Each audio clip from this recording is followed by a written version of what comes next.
Hi everyone.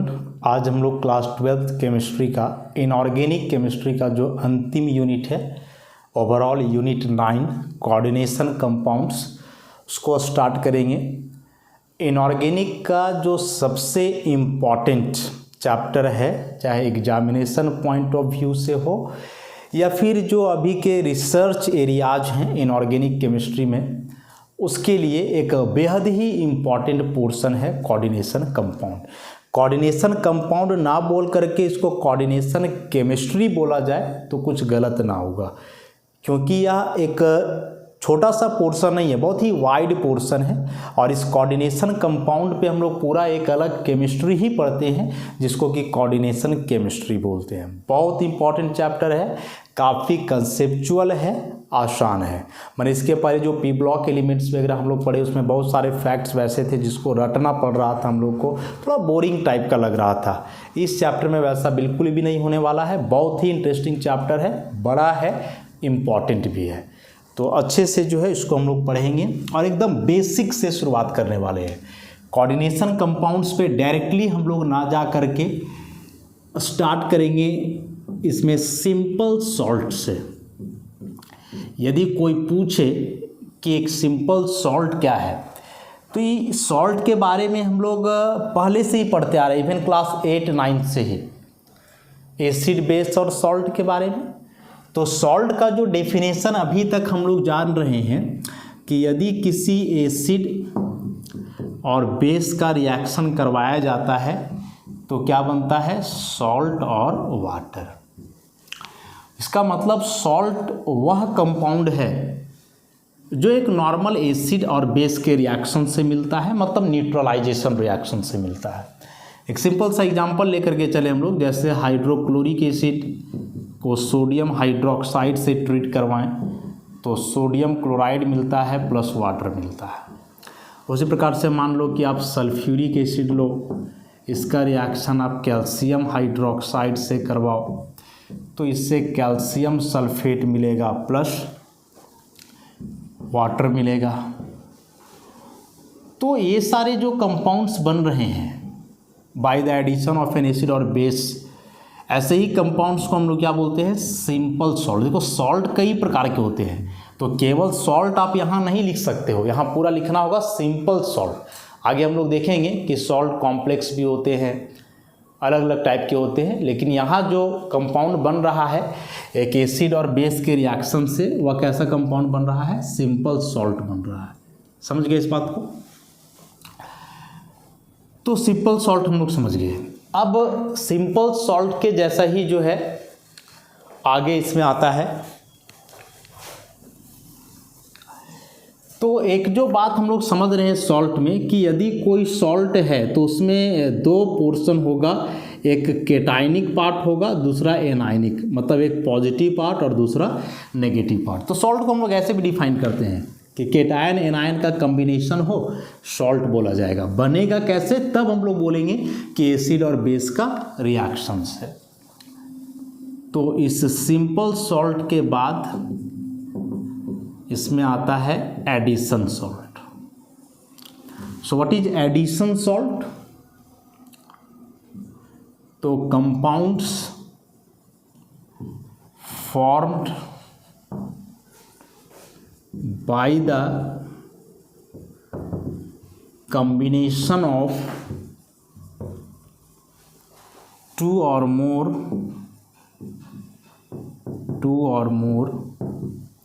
simple salts in certain molar ratio। कि दो या अधिक सिंपल सॉल्ट्स यदि आपस में कंबाइन करें एक फिक्स्ड मोलर रेशियो में, मतलब नंबर ऑफ मोल्स के टर्म में, तब जो कंपाउंड बनेगा वैसे कंपाउंड्स को हम लोग एडिशन सॉल्ट बोले। नाम से स्पष्ट है ना, एडिशन सॉल्ट मतलब वह सॉल्ट जो एडिशन से बना हो। किसके एडिशन से? तो दो या अधिक सिंपल सॉल्ट के एडिशन से। और ये जो सिंपल सॉल्ट का एडिशन होगा वह एक फिक्स्ड मोलर रेशियो में होगा, माने अंदाज से कोई भी रेशियो कंबाइन नहीं कर सकता है। कई एग्जाम्पल्स हैं इसके, जैसे मान लो कि KCl का एक्वस सॉल्यूशन है, इसको आप MgCl2 का एक्वस सॉल्यूशन से कंबाइन करवा रहे हो, रेशियो दोनों का 1:1 है, KCl का 1 मोल, MgCl2 का भी 1 मोल, और इसके एक्वस सॉल्यूशन का हम लोग कर रहे हैं क्या, क्रिस्टलाइजेशन। क्रिस्टलाइजेशन समझते हो, बेसिक ऑफ ऑर्गेनिक केमिस्ट्री में हम लोग पढ़े हैं क्लास 11th में कि ऐसे दो सॉल्यूशन है या कोई एक सिंगल भी सॉल्यूशन है तो उसको हीट किया जाता है। हीट करने के बाद जो सॉल्वेंट के मॉलिक्यूल्स होते हैं जनरली ज़्यादा वोलेटाइल होते हैं, वे इवापोरेट करते हैं और बाकी के पार्टिकल्स वहाँ बचे रह जाते हैं, फिर उसको कूल करते हैं वापस तो क्रिस्टल मिलता है, प्रोसेस ओवरऑल क्रिस्टलाइजेशन।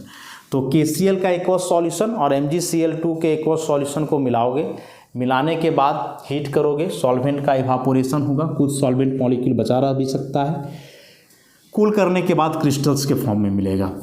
तो यहाँ मिलता है KCl MgCl2 6H2O, सॉलिड के फॉर्म में क्रिस्टल है, और इसको हम लोग बोलते हैं carnallite, this is called carnallite.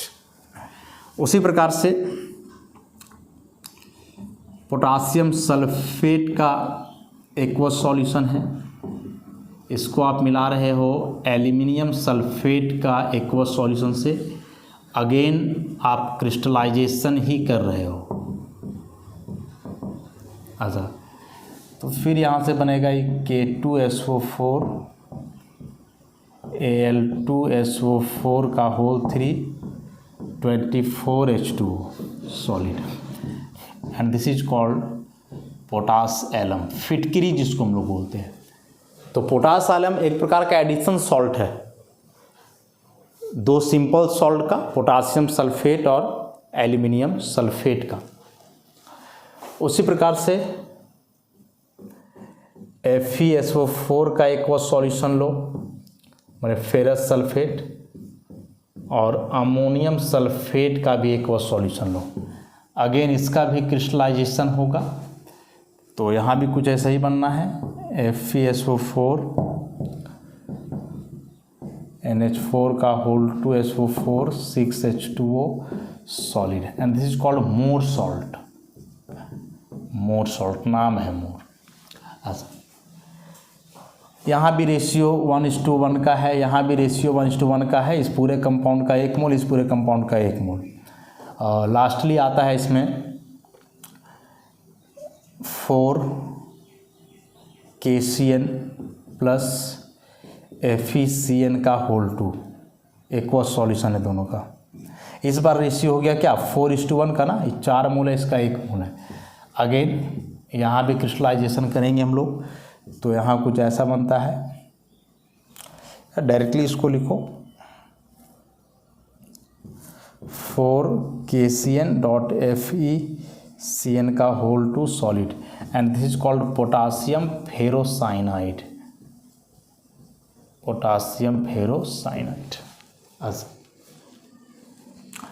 तो ऐसे कई कंपाउंड्स हैं जो बनते हैं दो या अधिक सिंपल सॉल्ट के कॉम्बिनेशन से, और वह कॉम्बिनेशन एक सर्टेन मोलर रेशियो में होता है, जैसा कि अभी हमने देखा कार्नालाइट में 1:1 का कॉम्बिनेशन है, पोटास एलम में भी वही है, मोर सॉल्ट में भी वही है, लेकिन जो पोटासियम फेरोसाइनाइड बन रहा है इसमें जो कॉम्बिनेशन है वो 4:1 का है। तो ये सारे जो बने हैं ये सब सिंपल सॉल्ट का कॉम्बिनेशन से बन रहे हैं ना, इसीलिए इस carnallite, potash alum, Mohr salt या पोटासियम फेरोसाइनाइड, इस सबको जो है हम लोग क्या बोलेंगे, addition salts. So carnallite, potass alum, more salt and potassium ferrocyanide are the examples of addition salts. अब ये एडिशन सॉल्ट्स जो हैं ये फर्दर आगे दो क्लास में कैटेगराइज किए गए हैं, और वे दो क्लास क्या क्या हैं एडिशन सॉल्ट के, उसको हम लोग देखते हैं। तो एडिशन सॉल्ट्स हुए जो अभी हम लोग पढ़े, सिंपल सॉल्ट का कॉम्बिनेशन, इसके दो क्लास हैं, एक कहलाता है डबल सॉल्ट और दूसरा कहलाता है कॉम्प्लेक्स सॉल्ट। क्या अंतर है दोनों में? तो डबल सॉल्ट मतलब which dissociates into all its constituent ions, dissociates into all its constituent ions when dissolved in water. वे एडिशन सॉल्ट जिनको वाटर में घोलने पर वे पूरी तरह से अपने सभी आयनों में टूट जाते हैं। जितने भी कंस्टिट्यूएंट आयन्स हैं उन सारे आयनों में जो है ये पूरी तरह से डिसोसिएट कर जाएंगे, टूट जाएंगे। तो ऐसे ही एडिशन सॉल्ट को हम लोग क्या बोलते हैं? डबल सॉल्ट बोलते हैं। एग्जाम्पल की बात करें, जैसे कार्नालाइट अभी हमने लिखा था KCl MgCl2 6H2, this is carnallite. यदि आप इसको वाटर में डिजॉल्व करोगे तो यह अपने कंस्टिट्यूएंट आयंस में ब्रेक करेगा। तो कंस्टिट्यूएंट आयंस क्या होंगे? पोटासियम आयन एक्वस वाटर में डिजॉल्व किया तब हाइड्रेटेड होगा, प्लस MgCl2 मैग्नीशियम आयन, और उसके बाद देखोगे तो यहाँ एक क्लोरीन है और यहाँ 2 है, तो टोटल 3 क्लोराइड आयन्स मिलेंगे, 3Cl-। वाटर है तो वाटर में ही रह जाएगा ना, ये जो वाटर का मॉलिक्यूल इसके साथ जुड़ा हुआ है। तो यह कार्नालाइट जब इसको वाटर में डिजॉल्व किया गया तो देख रहे हो इसमें जितने भी आयन्स हैं वे सभी अलग अलग हो गए, ब्रेक कर गए, पूरी तरह से यह डिसोसिएट कर गया कंप्लीटली। उसी प्रकार से पोटास एलम लिए थे हम लोग, K2SO4 Al2SO4 का होल 3 624H2, क्या था यह? पोटास एलम था। इस पोटास एलम को भी जब आप वाटर में डिजॉल्व करोगे तो यह भी कंप्लीटली डिसोसिएट करेगा। 2 potassium ion plus 2 aluminium ion aqueous plus 4 sulphate ion, 3 और 1 यहाँ, 4 सल्फेट आयन्स। वाटर मॉलिक्यूल तो वाटर में रह जाएगा। तो इसका भी यहाँ कंप्लीट आयोनाइजेशन हुआ, कंप्लीट डिसोसिएशन हुआ। एक लास्ट मोर सॉल्ट की भी हम लोग ले लें, FeSO4 NH4 का होल 2SO4 6H2 वाटर। यहाँ भी कंप्लीट आयोनाइजेशन होगा, Fe2 plus aqueous plus 2 NH4 plus ammonium ion plus 1 और 1 2 2SO4 सल्फेट आयन। ऐसा मतलब ये जो तीनों एडिशन सॉल्ट्स हमने लिखा, कार्नालाइट, पोटास एलम या फिर मोर सॉल्ट, इन तीनों को जब वाटर में डिजॉल्व किया गया तो ये कंप्लीटली आयोनाइज हो गए। इसीलिए ये तीनों जो है कहलाएंगे क्या? Double salt. All this 3 are double salts. अब जाहिर सी बात है कि ये सॉलिड स्टेट में एग्जिस्ट कर रहे हैं, लेकिन जैसे ही इनका सॉल्यूशन बनाया जा रहा है तो इनका कंप्लीट डिसोसिएशन हो जा रहा है, मतलब सॉल्यूशन फेज में इनका कोई एग्जिस्टेंस नहीं है। तो इसका मतलब हुआ कि double salt exists only in the solid state and they lose their identity in the solution phase. कि ऐसे कंपाउंड या ऐसे सॉल्ट केवल सॉलिड स्टेट में ही अपने प्रॉपर्टी को रिटेन कर पाते हैं, एग्जिस्ट करते हैं। जैसे ही उनका सॉल्यूशन बनाया जाता है वे कंप्लीटली डिसोसिएट कर जाएंगे, तो अब उनका प्रॉपर्टी वहाँ ऐसे बना हुआ नहीं रहेगा, वो अलग हो जाना है प्रॉपर्टी। अब आ जाए कॉम्प्लेक्स सॉल्ट में। तो कॉम्प्लेक्स सॉल्ट में है डिसोसिएट्स पार्शियली इनटू आयंस। या इसी को हम लोग ऐसे समझें कि जब पार्शियली डिसोसिएट करेगा तो इसमें सिंपलर आयन ना बन करके कॉम्प्लेक्स आयंस आर फॉर्म्ड। देखो इसमें कंप्लीट डिसोसिएशन था, all its constituent ions, complete dissociation. यहाँ बोल रहा है कि पार्शियल डिसोसिएशन होगा। जितने भी कंस्टिट्यूएंट आयंस हैं ये पूरी तरह से अपने सारे कंस्टिट्यूएंट आयंस में डिसोसिएट नहीं करेगा। For example potassium ferrocyanide consider किया था हमने अभी एडिशन सॉल्ट के रूप में। This is potassium ferrocyanide. अब यदि इस पोटासियम फेरोसाइनाइड को आप वाटर में डिजॉल्व करते हो तो यह कुछ ऐसे टूटता है, 4 पोटासियम आयन प्लस ऐसा FeCN का होल 6 पर 4 माइनस, ऐसे डिसोसिएट करता है। तो चलो ये तो पोटासियम आयन सिंपलर आयन है, ये कहाँ सिंपलर आयन हुआ? This one is complex ion, this is complex ion. Simpler ion तो ऐसे होता ना, यदि इसका डिसोसिएशन इस प्रकार से होता कि 4 पोटासियम आयन बना था, उसके बाद 1 फेरस आयन बनता और 2 और 4 6 साइनाइड आयन बनता, ऐसे। तो यह इसका कंप्लीट आयोनाइजेशन होता, कंप्लीट डिसोसिएशन होता, जैसा कि इधर डबल सॉल्ट में देखे। लेकिन वैसे तो इसका डिसोसिएशन यहाँ हो ही नहीं रहा है। इसका जो डिसोसिएशन हुआ और इसमें जो आयंस बन रहे हैं वे साफ दिखाई दे रहे हैं कि ये सिंपलर आयन नहीं है, कॉम्प्लेक्स आयन है। मतलब ये दोनों आपस में कंबाइंड फॉर्म में ही है, वो अलग नहीं हुआ है। समझ गए बात को? तो बेसिक सा अंतर यही है कि डबल सॉल्ट कंप्लीटली डिसोसिएट करते हैं अपने सारे कंस्टिट्यूएंट आयंस में, जबकि कॉम्प्लेक्स सॉल्ट जो है पार्शियली डिसोसिएट करते हैं और इनमें सिंपलर आयन ना बन करके बेसिकली क्या बनता है, कॉम्प्लेक्स आयंस का फॉर्मेशन होता है। इसी में यदि आप देखोगे, मान के चलो एक और ले लिया हमने CuSO4 4NH3, इसको भी जब आप वाटर में डिजॉल्व करोगे तो ऐसे टूटता है, CuNH3 का होल 4 पर 2 प्लस SO4 डबल माइनस। तो यहाँ भी तो यह कॉम्प्लेक्स आयन हुआ ना, सिंपलर आयन कहाँ हुआ है? जैसे इस तरह से यहाँ कॉम्प्लेक्स बन रहा था वैसे यहाँ भी क्या बन रहा है, कॉम्प्लेक्स आयन बन रहा है। अब चूंकि कॉम्प्लेक्स सॉल्ट का कंप्लीट डिसोसिएशन नहीं होता है, इसमें कुछ सिंपलर आयंस ही आपस में कनेक्टेड होते हैं और वे कॉम्प्लेक्स आयन बनाते हैं, कॉम्प्लेक्स आयन का वे फॉर्मेशन करते हैं। इसीलिए ये जो कॉम्प्लेक्स सॉल्ट्स हैं ये कहीं ना कहीं सॉलिड स्टेट में तो एग्जिस्ट कर ही रहे हैं, सॉल्यूशन फेज में भी एग्जिस्ट करेंगे।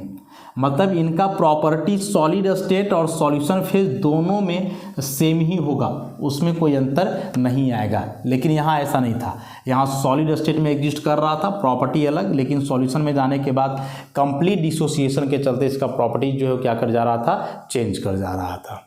तो समझ गए? तो यह बेसिक सा इसमें पॉइंट हुआ, एडिशन सॉल्ट, फिर उसमें हमने देखा डबल सॉल्ट और कॉम्प्लेक्स सॉल्ट। अब ये जो कॉम्प्लेक्स सॉल्ट हैं जिसमें 2 एग्जाम्पल हमने देखा, एक पोटासियम फेरोसाइनाइड का और एक कॉपर सल्फेट टेट्राएमीन का। तो ये जो 2 हैं कॉम्प्लेक्स सॉल्ट, एक कॉम्प्लेक्स आयंस में डिसोसिएट कर रहे हैं, सिंपलर आयन में डिसोसिएट ना करके।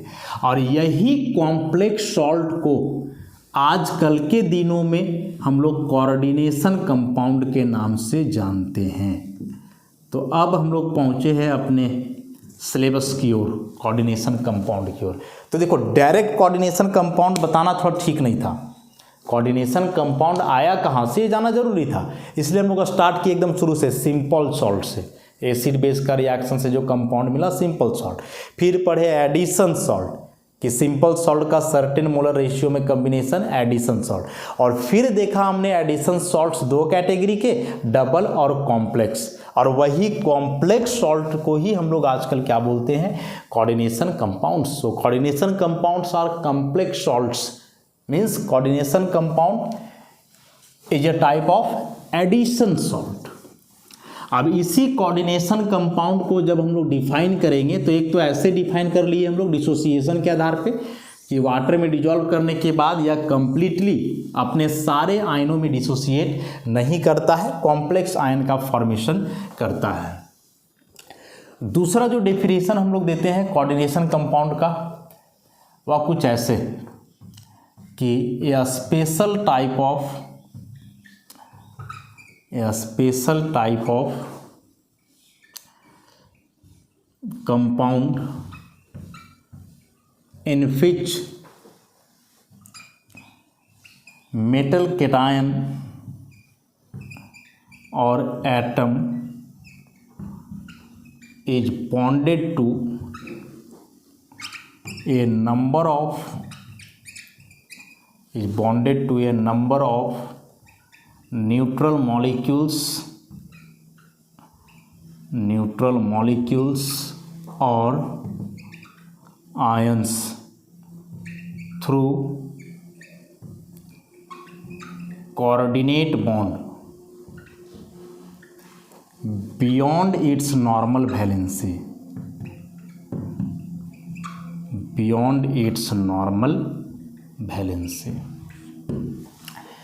यह डेफिनेशन हो गया कोऑर्डिनेशन कंपाउंड का। यह एक स्पेशल टाइप का कंपाउंड, इसलिए तो बोले कि कोऑर्डिनेशन कंपाउंड नहीं, कोऑर्डिनेशन केमिस्ट्री हम लोग पढ़ते हैं, अलग टाइप का ही, इस पर अलग एक केमिस्ट्री ही बनाया गया है।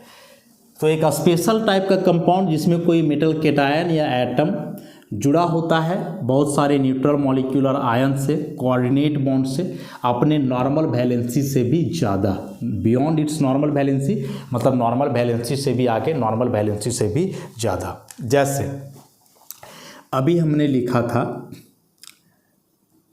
यह 4KCN FeCN का होल 2, इसको वाटर में डिजोल्व किए तो क्या बना, 4K प्लस बना, प्लस ऐसा कुछ बन गया, ऐसा। अब इसमें देखोगे तो यहाँ इसका मेटल कैटायन है Fe2 प्लस, मतलब जो यहाँ इसका वैलेंसी है आयरन का वह 2 है। तो यदि आयरन का वैलेंसी 2 है तो इसका जो बगल में दूसरा अपोजिट आयन है जो इससे जुड़ा हुआ है वह इसके वैलेंसी के बराबर होगा। ऐसा ही तो रूल है कि जैसे MgCl2 लिखते हैं तो Mg पे 2 प्लस वैलेंसी 2, इसलिए इसके साथ 2 क्लोरीन है। AlCl3 एल्यूमिनियम का वैलेंसी 3, इसलिए इसके साथ 3 क्लोरीन है, इस पर 1 माइनस होता है।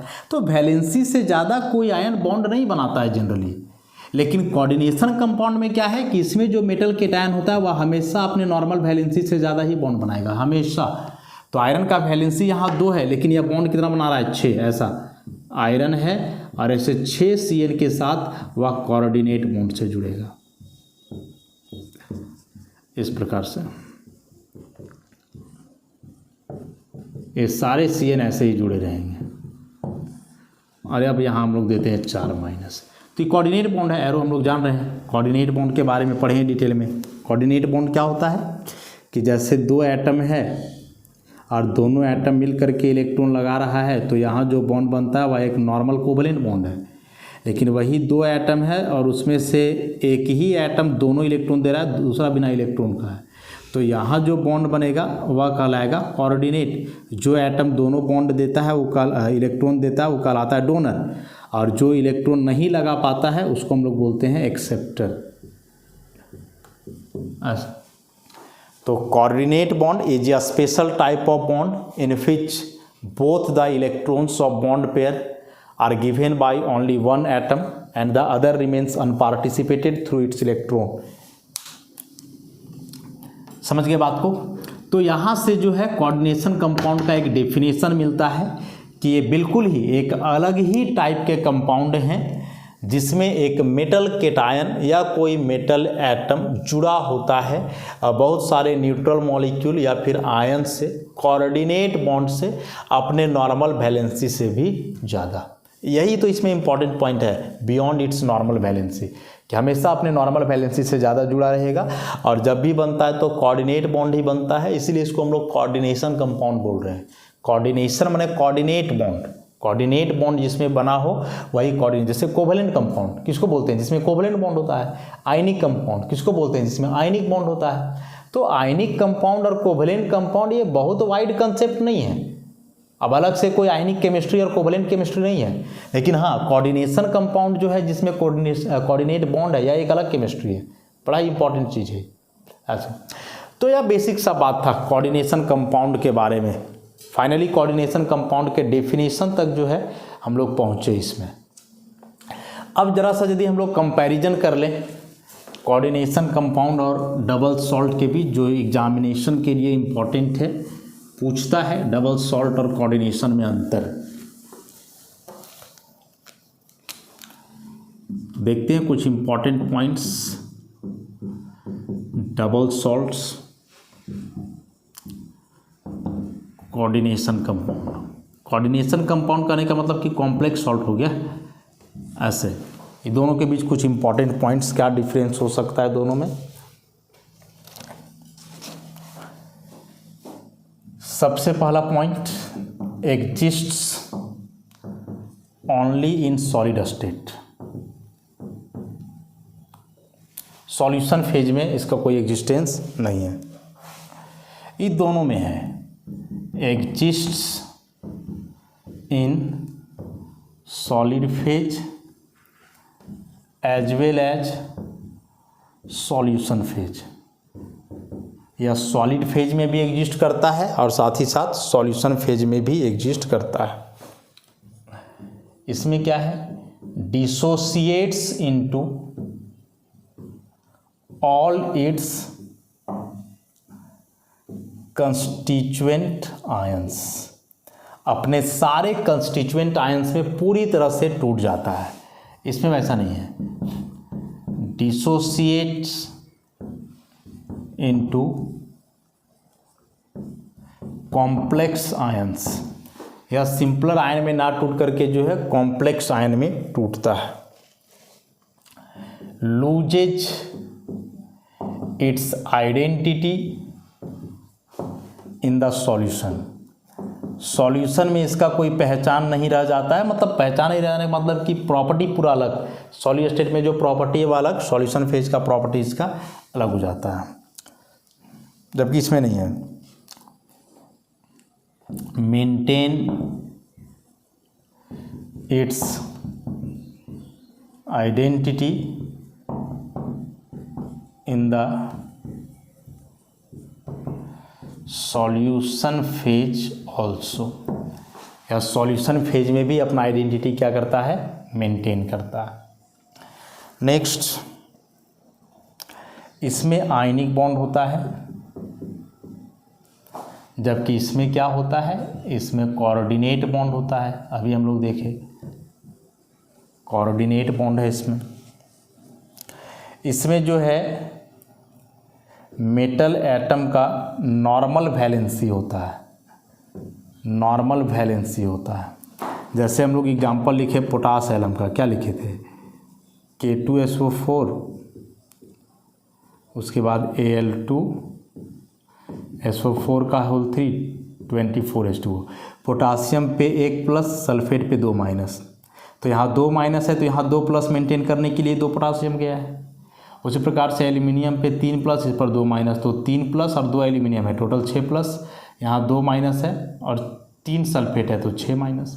तो वो वैलेंसी के बराबर ही इसमें है, लेकिन इसमें ऐसा नहीं है। इसमें जो है मेटल एटम का नॉर्मल वैलेंसी से ज़्यादा बॉन्ड बनता है, beyond it's normal valency. Normal valency जैसे अभी लिखे थे कि FeCN का होल 6 पर 4 माइनस। अब आयरन का यहाँ ऑक्सीडेशन नंबर 2 है तो Fe पे यदि 2 प्लस है तो यहाँ 2 Cn माइनस ही होना चाहिए। 1 Cn पे 1 माइनस है तो टोटल 6 Cn हो गया, तो 6 माइनस हो जाएगा। तो 2 प्लस था तो मेंटेन करने के लिए 2 माइनस होता, 2 Cn, लेकिन यहाँ तो 6 आ जा रहा है, तो अपना नॉर्मल वैलेंसी से क्या है, इसमें ज़्यादा है।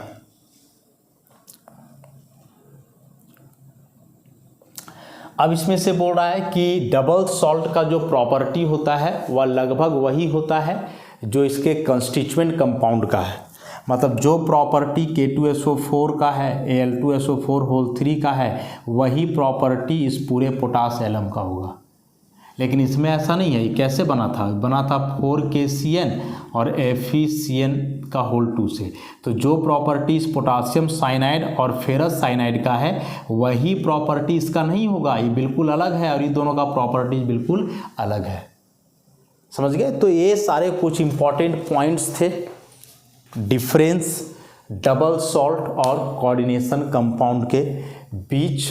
इम्पॉर्टेंट है, एग्जाम में डिफरेंस पूछता है तो ऐसे ही पॉइंट वाइज जो है इसको याद रखोगे तो हो जाएगा। तो यह बेसिक सा बात था, कोऑर्डिनेशन कंपाउंड के इंट्रोडक्शन तक हम लोग पहुँचे कि कैसे कंसेप्ट आया कोऑर्डिनेशन कंपाउंड का।